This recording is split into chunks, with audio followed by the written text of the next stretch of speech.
now go to Chief Lewis. Pitama dipm nanas mo gustaw inu tahto ibn tuhtamik. Tabui stay miuna go nanutski go ibn tibutama. Mag nanas mo go itipm to na magua kan whatskam pics kai. Without any further ado, I have very, very deep gratitude for the Senate today. Deep gratitude from the bottom of my heart. You know, took a long time to get to the table where we might be heard. Tanse, and good morning, Chair and members of the committee. On behalf of Cree Nation, we want to make our views on Bill C-97, an omnibus bill that covers everything from monies to amendments to various pieces of legislation. It is obvious that we cannot comment on all provisions. We will confine our comments on a major issue buried in the bill, but concerns my nation: the splitting up Department of Indian Affairs, Northern Development. On 28 August 2017, Prime Minister Justin Trudeau unilaterally announced the creation of the two new entities, Minister of Indigenous Services and Minister of Crown and Indigenous Relations, out of the Department of Indian and Northern Development. The two entities were empowered through ordering councils. 21 months later, Bill C-21 contains language that create the two departments. In 21 months, Ministers of Crown, Bennett and Philpott, have not engaged in any discussions on the draft legislation.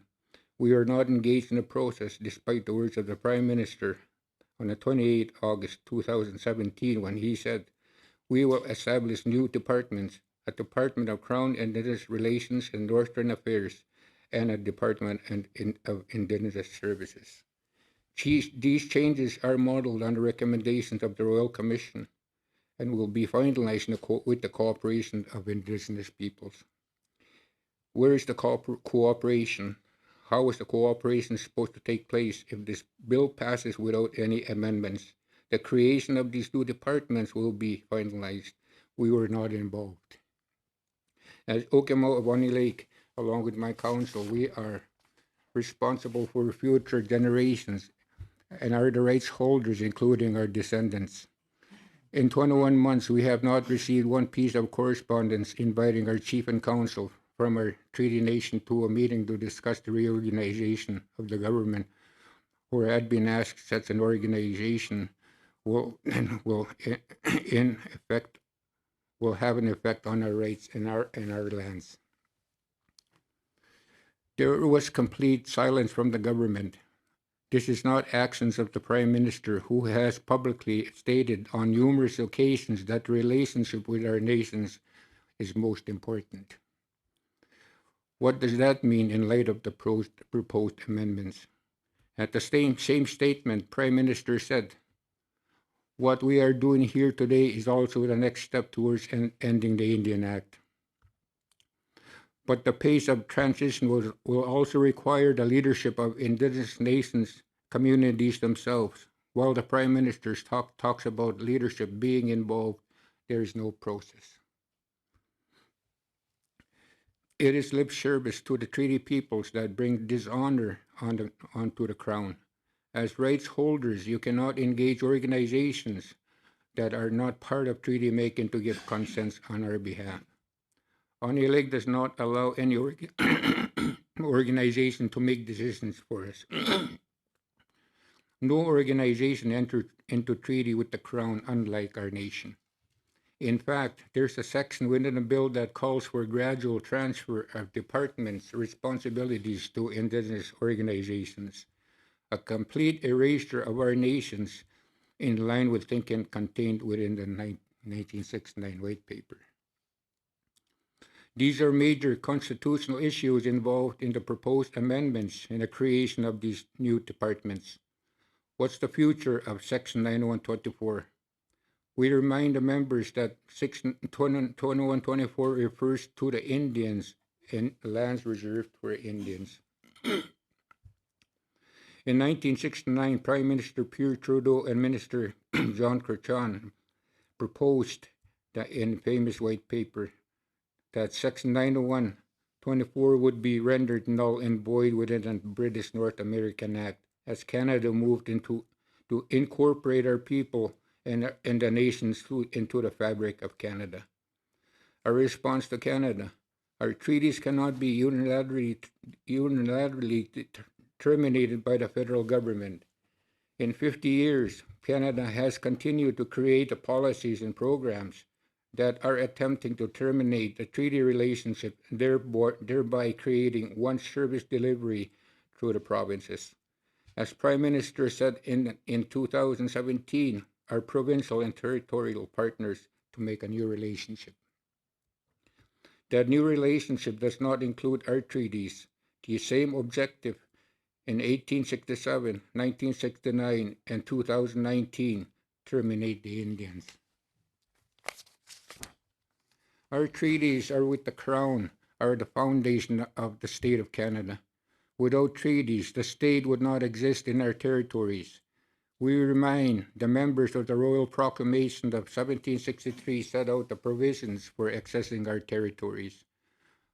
Our ancestors agreed to a peace and friendship treaty with the Crown to follow for peaceful settlement within our territories.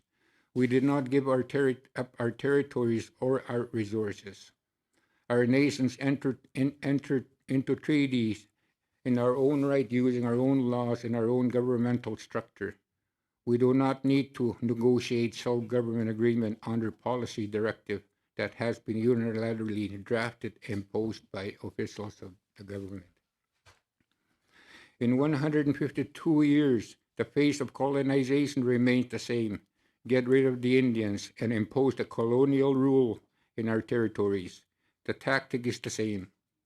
We always trying to find willing partners. There were fur traders, the churches, the whiskey traders. Now we have organizations paid and created by the state to service the purposes of the state, like the Land Management Board, Indian Taxation Board, Financial Management Board, and many others, all designed to bring us our people and our lands within the state. All these entities are created without our consent.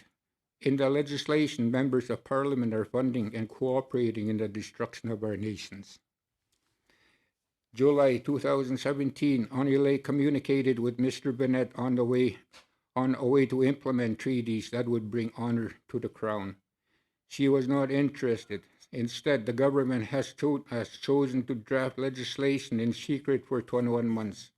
Embedded deep in an anonymous bill on the budget is the creation of the two departments to bring legitimacy in to the order in councils. If the government was committed to implementation of real relationship with our people, the bills that have been tabled in the House of Commons after extensive consultation with our people, separate bills would have allowed us to make comments or suggested amendments if necessary. In place of a new relationship with the indigenous peoples, the state has chosen to bury the bills deep within the 400-page bill. No minister of the Crown sent our nation a letter or a communication to these changes we're going to have in the budget bill. Treaty people have to discover provisions by reading the legislation. It's not an easy read at almost 400 pages. In this regard, we have requested the honorable members of the Senate that these provisions removed from the budget bill prior to its passage. The members of the Senate have the authority and the right, the chambers of second thought, to bring honor back to the Crown. Treaty people have our rights violated on a daily basis. This needs to change. Remove these provisions and set in the honorable, respectful process to implement the spirit and intent of treaties as envisioned by our ancestors. We want removed from the bill. Ay. Nanas kong tinawa.